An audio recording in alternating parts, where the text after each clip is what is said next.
Hello दोस्तों, हमने जो इंडियन हिस्ट्री की सीरीज स्टार्ट की है आज हम उसका पार्ट 4 करने जा रहे हैं।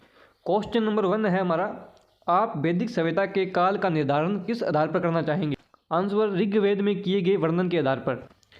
क्वेश्चन नंबर 2 है, आर्यों के समय वर्ण व्यवस्था किस आधार पर थी? आंसर है इसका जन्म पर। क्वेश्चन नंबर 3, निम्नलिखित में से किसे उत्तर वैदिक कालीन नहीं माना जाता? तो ऋग्वेद को उत्तर वैदिक कालीन नहीं माना जाता। क्वेश्चन नंबर 4, यज्ञ बलि की निसारता की ओर संकेत करते हैं उपनिषेध? आंसर है उपनिषेध। क्वेश्चन नंबर 5 है हमारा, किस काल में सभा और समिति का महत्व घट गया था? ब्राह्मण को प्राणदंड नहीं दिया जा सकता था, यज्ञ बलि और पुरोहितों की महत्ता बढ़ गई थी। आंसर है इसका उत्तर वैदिक काल।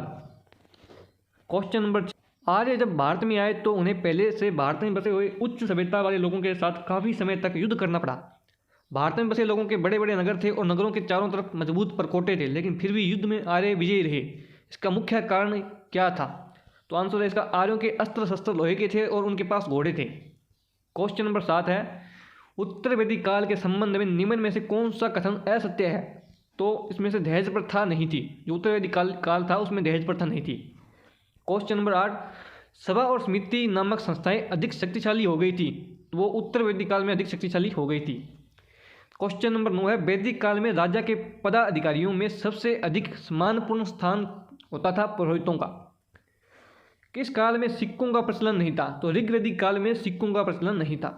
क्वेश्चन नंबर 11, वैदिक काल में आर्यों के संबंध में निम्न में से कौन सा कथन सही है?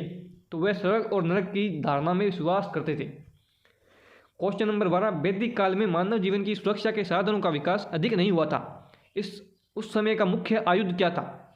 उस समय का मुख्य आयुध तीर कमान धनुष बाण जिसे हम कहते हैं वो थे। क्वेश्चन नंबर 13, वैदिक काल में आर्य लोग एक प्रकार के रस का पान करते थे जिसे सोमरस कहा जाता था। तो क्वेश्चन नंबर 14, आर्यों की व्यवस्था जन्म पर आधारित थी, काम पर नहीं। इसका अर्थ यह है कि कोई भी व्यक्ति कोई भी काम कर सकता है। क्वेश्चन नंबर 15, वैदिक काल में अनेक देवताओं की परिकल्पना की गई थी। इंद्र, वरुण, सविता, पुष्यन, विष्णु, अश्विन, उषा आदि, किंतु अग्नि को किस नाम से या क्या कहा जाता था? तो देवताओं का मुख कहा जाता था अग्नि को। क्वेश्चन नंबर 16, वैदिक काल में देवताओं को संतुष्ट करने के लिए क्या किया जाता था? तो मंत्र पाठ और यज्ञ किए जाते थे। क्वेश्चन नंबर 17, योग दर्शन के प्रणेता थे पतंजलि और फिलहाल हमारे बाबा रामदेव है। उपनिषदों की रचना वेदों के बाद हुई थी।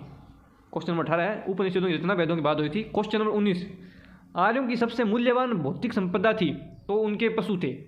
क्वेश्चन नंबर 20, कालांतर में वैदिक साहित्य को सूत्रों में विभाजित किया गया था। इन सूत्रों को क्या कहा जाता था? तो स्रोत सूत्र, गृह सूत्र और धर्म सूत्र कहा जाता था। क्वेश्चन नंबर 21, ऋग्वेद में सूक्तों तथा मंडलों की संख्या थी। जो सूक्तों की संख्या है वो 1028 थी और मंडलों की संख्या 10 थी। वैदिक काल में मानव जीवन को 4 भागों में बांटा गया था। इन भागों को आश्रम कहा जाता था। इनमें से मुख्य स्थान था तो ब्रह्मचर्य आश्रम को में मुख्य स्थान था। क्वेश्चन नंबर 23, ऋग्वैदिक काल में विपणन आदान प्रदान के द्वारा होता था जिसमें मुख्य स्थान था गाय का। क्वेश्चन नंबर 23 का आंसर है गाय का। मौर्य काल में शनिदाता का क्या अर्थ था? क्वेश्चन नंबर 24 है, मौर्य काल में शनिदाता का क्या अर्थ था? तो राजकोष की देखभाल। क्वेश्चन नंबर 25 है, अशोक ने अपने किस शिलालेख में स्वयं का उल्लेख किया है? मतलब खुद का उल्लेख किया, स्वयं का उल्लेख किया है। तो मास की। आंसर है मास की। ठीक है दोस्तों, वीडियो को लाइक, शेयर और सब्सक्राइब जरूर कर देना। अपने दोस्तों को शेयर जरूर कर देना ताकि उन्हें भी इस वीडियो का लाभ मिल सके। हर रोज़ एक इंडियन हिस्ट्री का 25 क्वेश्चनों की वीडियो आएगी। थैंक्स। जय हिंद।